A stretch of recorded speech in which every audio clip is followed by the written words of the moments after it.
வணக்கம் மக்களே, நம்ம இப்போ என்ன பார்க்க போகிறோம்னா வெங்காய தொக்கு தான் பார்க்க போகிறோம். அதுக்கு என்ன செய்யணும்னா வெங்காயத்தை வதக்கி நம்ம செய்வோம். இப்போ டிஃப்ரெண்ட்டாக ஒன்று நல்ல ருசியான தொக்கு செய்யலாம் பார்க்கலாம். அதுக்கு ஒரு 1/2 கிலோ பெரிய வெங்காயத்தை செய்யணும். பெரிய வெங்காயத்தை இந்த மாதிரி தோலை சீவிட்டு இந்த மாதிரி இட்லி பானையில் வச்சு நல்லா ஒரு 20 நிமிஷம் அந்த வெங்காயம் வேக வச்சிடணும். வெங்காயத்தை இட்லி தட்டில் வச்சுட்டேன். இப்போ அந்த வெங்காய தொக்குக்கு தேவையான புளி ஒரு 50 கிராம் புளியும் இப்படி உருட்டி அந்த வெங்காயத்தில் நடுவில் இப்படி வச்சு மூடியை போட்டு ஒரு 20 நிமிஷம் வேகட்டும். அடுத்து வெங்காய தொக்குக்கு தேவையான பொடி போடணும்ல, அதுக்கு 3 ஸ்பூன் வெந்தயம், 3 ஸ்பூன் கடுகு, ஒரு 15 வரமிளகா பொன்னிறமாக வெறும் வானலில் வறுத்து அதை பொடி பண்ணி வச்சுருக்கேன்.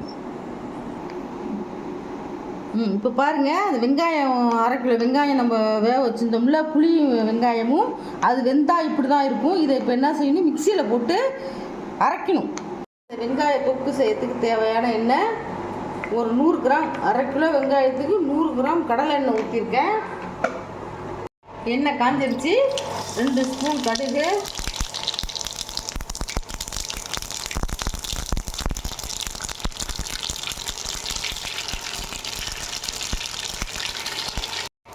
2 ஸ்பூன் உளுந்தம்பருப்பு,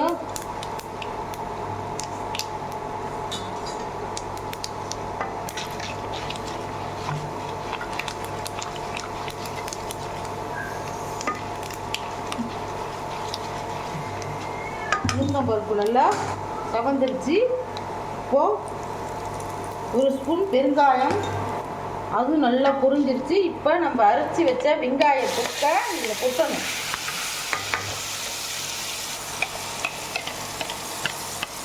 அது சுத்தமாக ஒழிச்சு கொட்டிடணும்.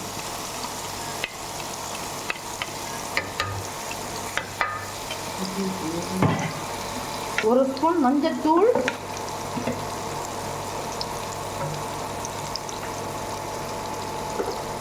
கடுகு, வெந்தயம், வரமிளகாய் அரைச்ச பொடி,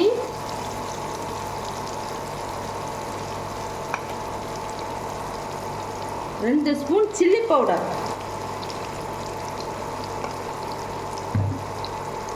இதுக்கு தேவையான உப்பு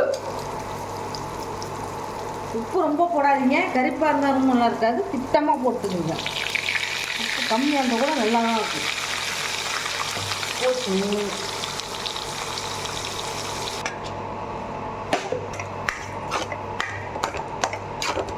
இங்கே பாருங்கள், இந்த மாதிரி நல்லா கிண்டிக்கிட்டே இருக்கும்.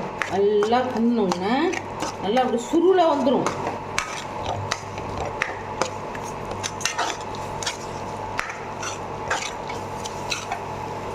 இப்படி பாருங்க, சூப்பராக இருக்கும். இந்த எண்ணெயில் வதக்கி அரைக்கிறத விட இந்த மாதிரி நம்ம வெங்காயத்தை இட்லி தட்டில் வேக வச்சு செஞ்சோம்னா டேஸ்ட்டு சூப்பராக இருக்கும்.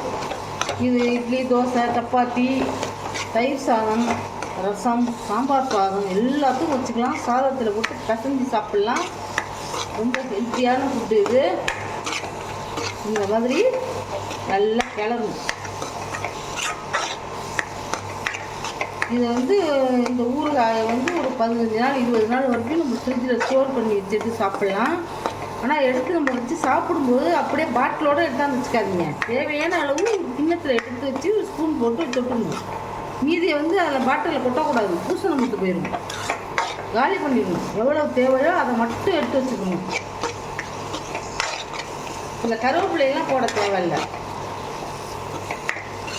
எப்படி சுருண்டு வருது பாருங்க. நல்லா